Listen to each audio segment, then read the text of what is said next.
Nagbabalik ang tulong ko, pasa mo Global, Vic Garcia po. At Abilene Garcia. Tutuloy na natin ang pagsagot sa tanong na ano-ano ang dapat gawin kung sabi ng iba mali ka, pero ang alam mo, tama ka. Sa ating episode na Sino ang May Tama? At number 1, Review muna tayo, review. Pinag-usapan natin kanina. Alamin kung ang issue ay opinion o katotohanan. So, alamin na kung ano yung opinion, pinag-usapan na natin ano yung opinion at ano po yung katotohanan. Step number 2. Kung opinion, respetuhin mo yung opinion ng iba. So, malinaw po kung yung pinag-usapan yung opinion, huwag niyong pagtalunan o pilit yung opinion mo sa iba. Share mo lang, pabayaan mo siya kung gusto niyang tanggapin o hindi niya tanggapin, hindi kailangang pag-awayan. Yes. Kung ang opinion ng iba ay napakahirap respetuhin o tanggapin, respetuhin mo pa rin. Ibig sabihin, may mga opinyon na madaling tanggapin at paniwalaan dahil maraming bagay ang nagpapatunay dito. Pero may mga opinyon na ang hirap tanggapin dahil sa tingin mo ito ay talagang mali at malayo sa katotohanan. Nangyayari po Oo. yan. And in some cases, talagang maling-mali at wala sa katwiran. Pero gaya ng nasabi namin kanina, remember, we are all entitled to our own opinion. In some cases, we're even entitled to our wrong opinion. So yun po, isang paniniwala na dapat lagay niyo po sa isip niyo. May mga pagkakataon po talagang hindi katanggap-tanggap ang opinion ng iba. Nangyayari po yan sa ating perspective o pananaw. Pero sa kanila po, katanggap-tanggap yun. At may mga pagkakataon din po yung ating pananaw, opinion, na hindi katanggap sa iba, pero tinatanggap nila. Kaya po, kahit hindi katanggap-tanggap ang opinion, respetuhin nyo pa rin. Gaya ng gusto nating respetuhin ng ibang taong ating opinion. Kahit na sa tingin nila, mali ang ating opinion. So, malinaw po. So, step number 4 na po tayo. Oo, kung opinion, wag mong ipilit ang opinion mo sa iba. Alam na natin ang opinion ay hindi fact, di ba? O katotohanan para sa lahat. Pwedeng tama sa'yo, pero hindi tama sa iba. Kaya mas maganda, wag na nating ipilit ito sa iba. Okay, tawag po doon, kung lang, palitan lang po ng Oo. kuro-kuro. Pero, hindi po kailangang pilitin natin yung kausap natin maniwala sa atin. Hindi po. Basically po, we're just being given a chance to share. Ito yung akin, Oo. ito yung akin. Ikaw, ano tingin mo? Ito akin, ito akin, ito akin. So, kung hindi kayo mag-agree, okay. Kung mag-agree kayo, okay din. Ang punto po dito is basta walang pilitan. At tawag dyan, freedom to share your opinion. Lahat po tayo meron nun. So, ganun lang po. Parang dapat ano yun. ba yan? Let's agree to disagree. Mhm. Oo. Pwede mo i-share ang iyong opinion dahil sa tingin mo ito ay maganda. Pero wag mong pilit, no? Ipilit na paniwalaan nila ang opinion. Doon po nagsisimula ang away. Sabi, Ito yung opinion mo, di ba? Ito yung opinion. Ay, hindi, mali ka talaga. Oo. Ito kasi yan eh. Sabi, ay, hindi, mali ka talaga. So, doon po Nagkakagulo. Pag sinabi mo na pong mali siya, opinion lang ang pinag-uusapan niya. Pag opinion kasi, wala pang malinaw na tama at walang Oo. malinaw na mali. So, pag sinabi mong mali siya, problema po yun. Huwag niyo po sasabihin, paliwanag mo, alam mo, kaya ganito pananaw ko, kasi.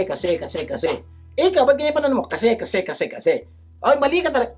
Don't do that. When you're having an argument about opinion, wag niyong ipipilit yung opinion niyo sa iba. oo. Sabi nga ni Corey Stolbert, the worst time to give someone your opinion is when no one has asked for it. Totoo po yan. Ang Diyan po tawag dyan, unsolicited yan. advice. Okay po sana, kaya biglang nag-uusap lang kayo, palitan opinion. Walang problema, hindi masama yan. Ang masama po ito, may nakita ka nanay, tatay, kaibigan, kamag-anak mo. May ginawang mali, parang maling ginawang pagtrato sa anak, nilapitan mo. Pre, mali yata yung ginawa mo. Opinion lang yun sa'yo. Tama. Yeah. Opinion lang yun sa'yo. Pero sinasabi mo ng mali siya, ito mas matindi.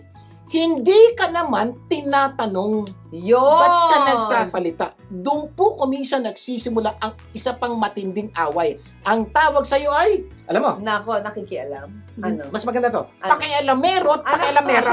Kasi maganda yung, anong ginawa mo? Nakialam ako. Wala, okay pa yun eh. Pero yung sabihin, pakialamero at pakialamera. Ang sakit. Ang Kaya sakit huwag niyo nun. pong gagawin yan. Or in English, unsolicited advice. Kung minsan, kaya tayo napapahamak o gumugulo ang ating buhay dahil yun ang ginagawa natin. Hindi naman tayo hinihinga ng opinion, binibigay natin. So yun po, huwag kayo magbibigay ng opinion kung hindi naman kayo kasali. Lalo na, isa pa yung huwag kayong sasabat sa kwentuhan ng may kwento. Pag siya may nagkukwentuhan, papasok ka. Hello, sila lang po ang nagbigay ng freedom para magpalitan ng pananaw. Pag pumasok ka, unsolicited advice, Yes. pakialamero ka, kaya ka napapakaway. Number 3, 5. Kung opinyon, wag na wag makipag-away dahil sa opinyon.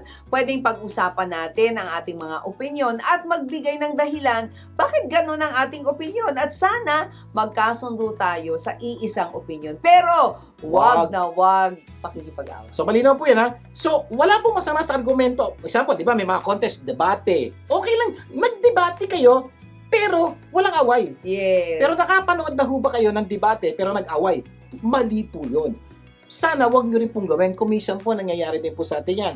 Christmas party. O anumang okasyon sa bahay. Nagsimula na isang topic about politics. Ay, Takto! naku po, wala na. Mamaya po, party po. Masaya.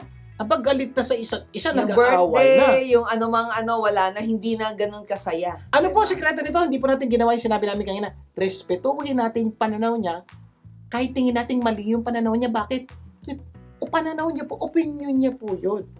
Okay na po yun. Pero kung kayo po darating sa punto, sa inis, sa opinion na iba, mag-aaway kayo, ay malaking problema na po yun. Wag na wag yung gagawin yun dahil sisirain niyo po yung pagsasama niyo bilang magkaibigan, magkamag-anak at kung ano pa. At kapag pinilit mo ang iyong opinion, walang mananalo at pareho kayong matatalo. Dahil tama ka sa opinion mo, pero mali ka sa kanila. No, Dahil inaway mo sila. Oh, yun. Di ba yan? Oo. Tama yung opinion mo. Karapatan mo yun, perspective mo yun, walang problema. Oo. Pero pag inaway mo siya Ayaw, dahil mali, mali ka na. doon ka mamamali. Hindi po maling magsabi ng opinion. Okay lang yan. Ang masama ay awayin mo sila dahil hindi kayo pareho ng opinion. Yun yung masama. Huwag niyo Yung gagawin. nang away sa'yo, tama siya sa opinion niya. Pero mali siya dahil inaway ka niya dahil sa tamang opinion mo. Hindi Ganun mo? din naman. So, okay lang, magkapalitan ng opinion, huwag lang mag-aaway. Kaya wag aawayin ng iba ha dahil sa kanilang opinion. Sabi ni Stacey Lee, the tricky thing about giving opinions is that sometimes they cost you more than you wanted to spend. Yan po ang problema pag nagbigay ka ng opinion. Gusto mo lang bigay ng opinion, ang problema, hindi tinanggap ng kausap mo. Kausap mo. Ikaw naman, nainis ka sa kanya. Can you imagine, nagbigay ka lang ng opinion, ngayon hindi na kayo nag-uusap. And to some of you, 2 taon na kayo hindi nag-uusap dahil sa pinagtalunan nyo Yes. many years ago dahil sa isang opinion.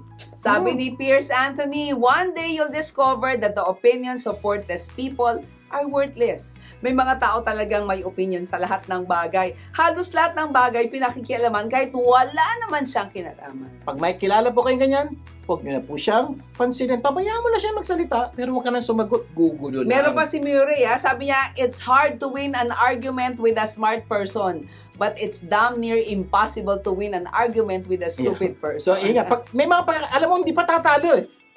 Pagbigyan mo na. Sabi ko kay Ma'am Abilin palagi, pag may kilala kami ganun, pasayahin mo. Pasayahin mo na. Pasalitain mo na lang Give it to them.